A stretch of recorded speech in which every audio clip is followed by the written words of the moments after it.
Philip typically does extensive videos on creating landscapes, so I'm not going to spend a lot of time on this, but I thought I would just very quickly go over my typical workflow on creating a real quick landscape. Now you could very easily just download something, a DEM file, digital elevation map, or a height map or something over the internet. That's fine. That's a great solution. But sometimes you just want to create something very quickly. So here's the landscape I created for this.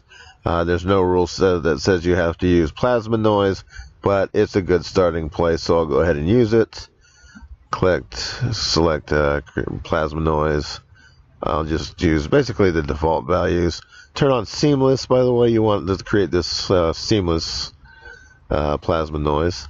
I rendered it once. I'll go ahead and render a second plasma noise over the top of that. And I have this set to the mode less than. I like to create very sharp creases in my mountains, and this will sort of carve out those areas like that.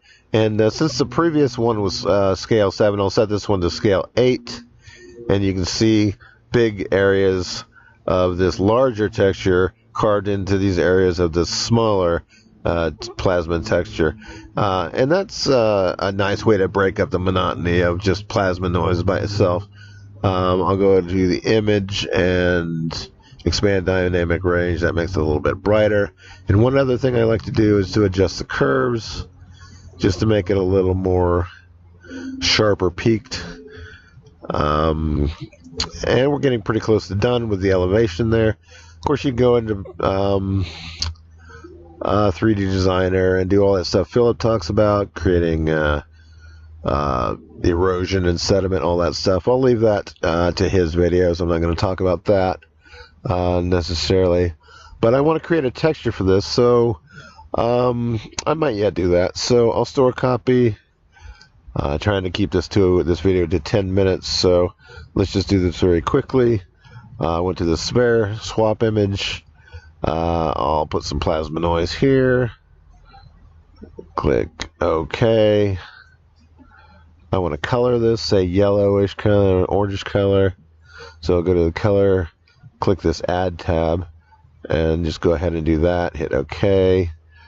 I'll go to filters, combine difference. There we go.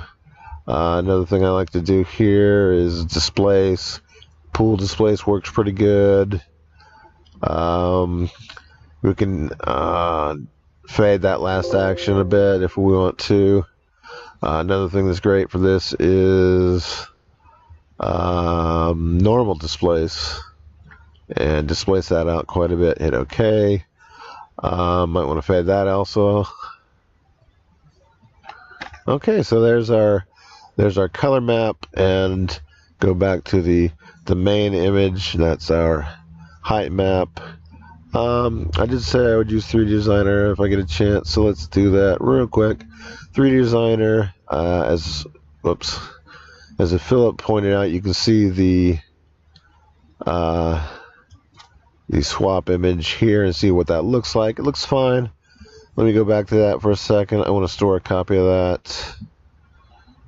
Go back here. One thing I want to do is just quickly transform. Let's see, 3D Designer.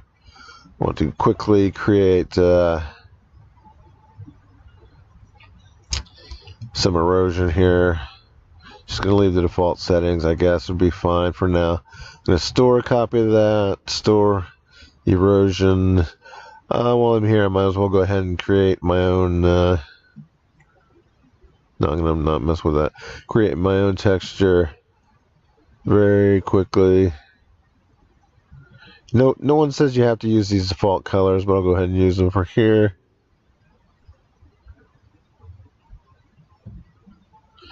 Actually, that's fine. Hit store texture. Cancel out that. I'll go back here, and you can now see that that is in our swap image. And I just think I'll combine this. There's a lot of ways you can combine it. Paste it in here, then fade last action. Nothing wrong with that. Let's just try a couple different things. Let's try combine greater than and see what happens, or greater than and less than. Okay, so that's not going to do much. Combine multiply and see what happens. Okay, so whoops, here's the problem. I'm using the wrong image. Combine, let's see. Sorry. Combine greater than, and there you go. Okay, so those are a few of the things you can do. I'll fade that out a little bit. Go back here, and we'll just go ahead and render this with the settings we used in our last video, and see what it looks like.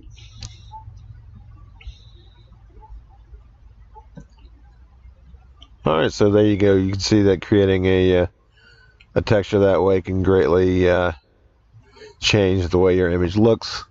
I'll go ahead and render this and call it a day. Alright, thanks for watching. That's about it for now. I'll talk to you later. I hope that's been helpful. Very quick way to create textures and images and that sort of thing. So, thanks for watching, and ta-ta for now.